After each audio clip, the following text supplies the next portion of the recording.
Alright, let's talk about the week that was.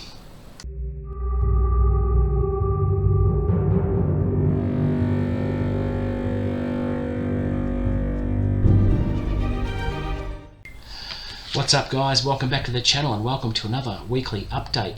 I didn't do a weekly update last weekend purely because the week was spent on my reading vlog I did with Robert R. McCammon's Boy's Life. Wow, what a book.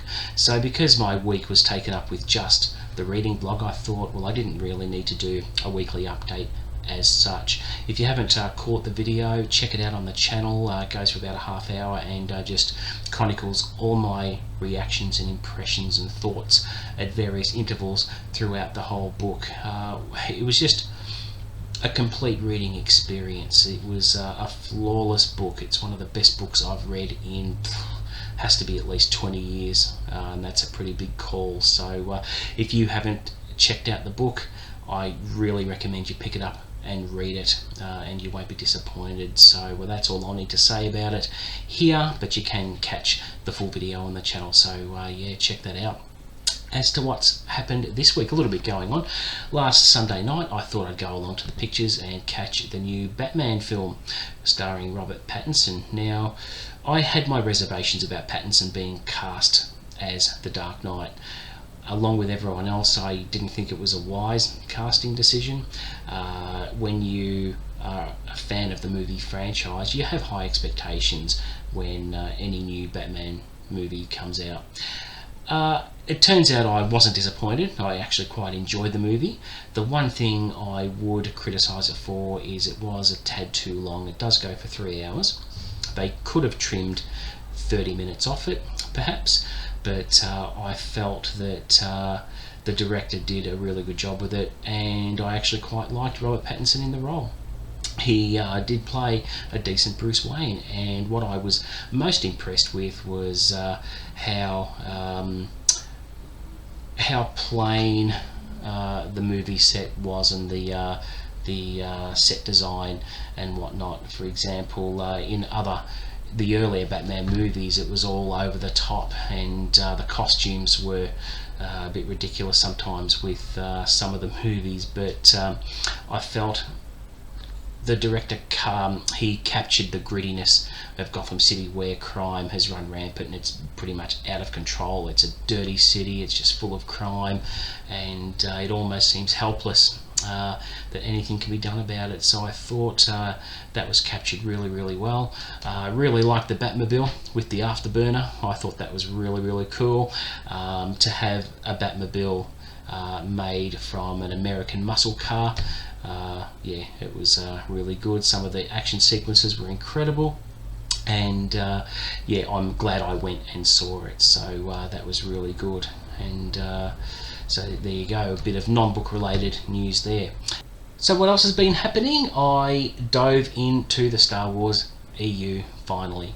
I started and finished Heir to the Empire by Timothy Zahn. What a fantastic read. I have wanted to go back into the Star Wars EU for quite a number of years. Like everyone else, I did read the original Thrawn trilogy when it came out in the 90s, which was set, of course, set after Return of the Jedi, and funnily enough, I don't remember much of the books at all, apart from the only thing I remembered was Luke being stranded on his X-Wing in deep space. So it was very refreshing, and I forgot how much of a good writer Timothy Zahn is. He writes in a very filmic style, so the text is very easy to digest. The story moves along at a really good pace. He writes Han, Chewie and Leia flawlessly. He knows the characters inside out, particularly when you read the dialogue between the characters, and because it read like a movie, and I agree with a lot of Star Wars fans that this is the movie trilogy we should have gotten. So yeah, that's my thoughts on that, but I'm really looking forward to continuing my journey into the EU. There's a lot of books, hundreds of books I've never read. There's so much source material to draw upon, and I've decided to read pretty much everything post Return of the Jedi, with maybe a bit of a dabble into pre-Clone Wars stuff as well. And I've got a little bit of show and tell. So looking forward to reading Dark Force Rising when it arrives. It is on order. I'm hopefully expecting to receive that in the next week or so from overseas. Thing is, I've already got The Last Command ready to go when Dark Force Rising comes in, and I might read them back to back, because there's other stuff I want to get into in the Star Wars EU, so I'm anxious to finish the Thrawn trilogy and move on. So I've got a little bit more show and tell.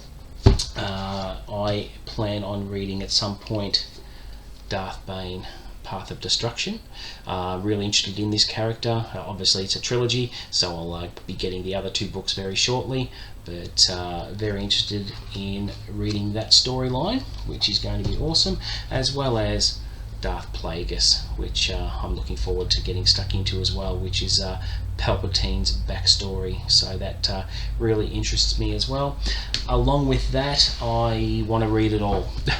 I want to read Millennium Falcon. I'm really interested in how the Falcon came about, and I know it's touched upon in the Solo movie, but the book goes right back to the beginning of when it was built, I think, so that's going to be really good. I wouldn't mind getting my hands on Kenobi.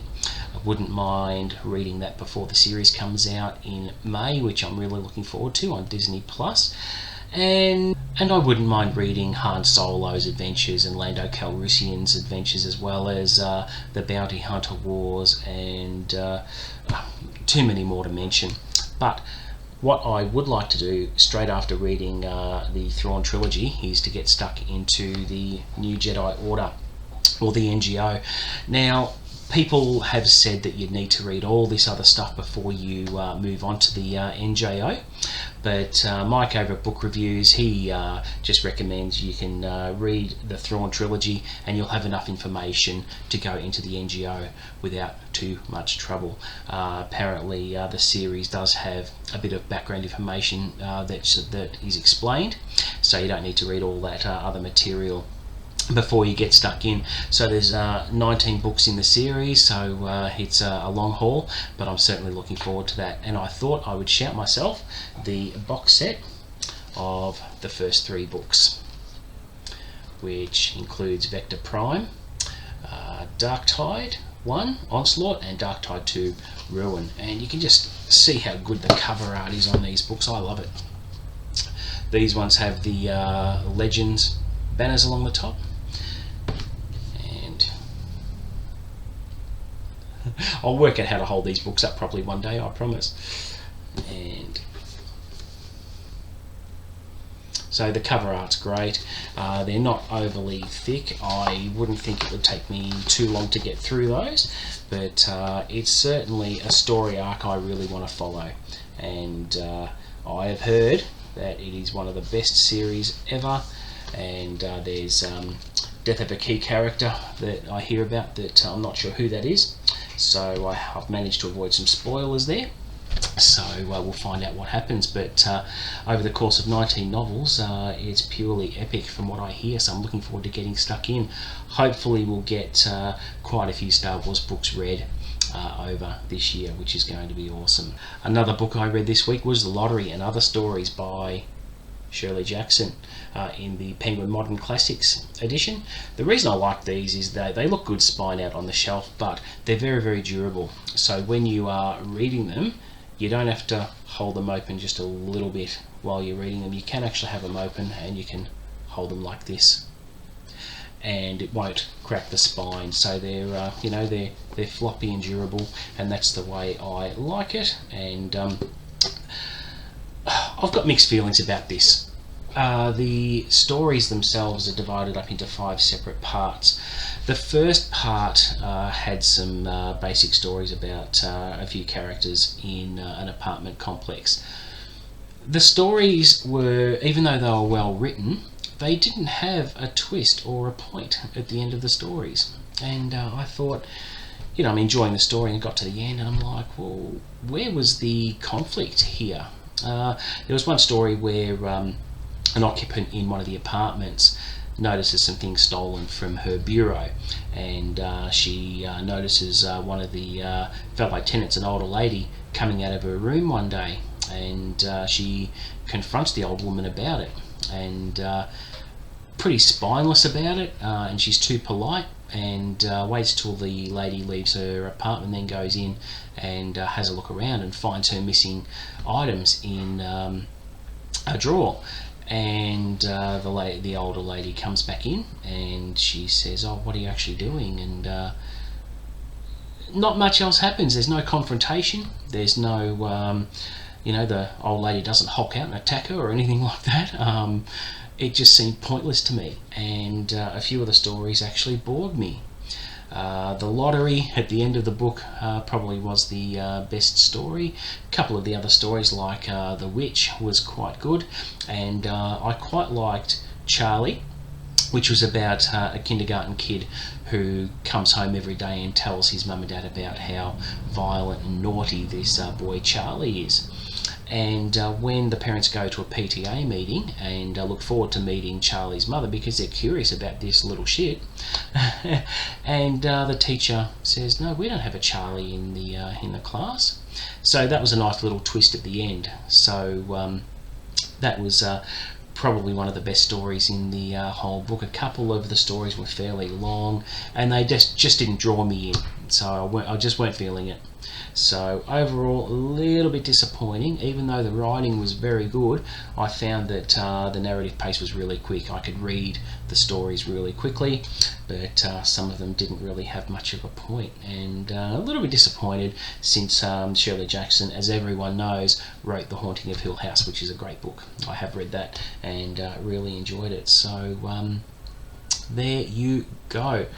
So that was my week. What's coming up on the channel? Next I'll be reading Dean Koontz's Night Chills. I'll be reading that on digital because I don't own a physical copy. I'm looking at starting that tonight, hopefully, and get a good start for the next week. And there's another 4 books in my TBR, which I'll hopefully get through before the end of the month. What's coming up on the channel? Probably not a great deal. I'll be doing a couple of book reviews. I'm going to be doing something a little bit different, which has no relation to books at all. It's another subject where you get to know me a little bit better. So it's going to be something really, really different, and letting you into another aspect of my life, which has been a big part of my life on and off for the last 20 plus years. So not going to reveal anything, but it's going to be pretty fun to do, I think, just to share something with you that's not book related, so you can get to know me just that little bit better. And just before I do go, I wanted to extend a thanks to a few booktubers that raved about Boy's Life and really enjoyed it themselves and recommended it to me, and knowing that before I read it that the book was going to be really good, it inspired me to do the reading vlog. So for that, I'm grateful to Sarah over at Sarah Reads for her enthusiasm about the book and recommending it to me. Thanks, Sarah, really appreciate that. Also wanted to thank Your Brain on Books. He's really good. He does great content there, and he inspired me as well to read the book. It got me really excited to dive in. So it was a bit of a leap of faith, but a leap I have no regrets about. It was such a great book. You'll see it in that video. And another booktuber was Brian Lee Durfee, who spoke about the book as well, and he couldn't rave about it enough. So thanks guys for the recommendations, really appreciate that. And please put comments below. Please don't forget to like and subscribe, and hit the little bell button as well, so you can get all the alerts when my new videos go up, so you don't miss anything, so you don't have to trawl through a lot of traffic before you find my videos. So there we go. Looking forward to speaking to you again. Thanks for watching, and until next time, see you later.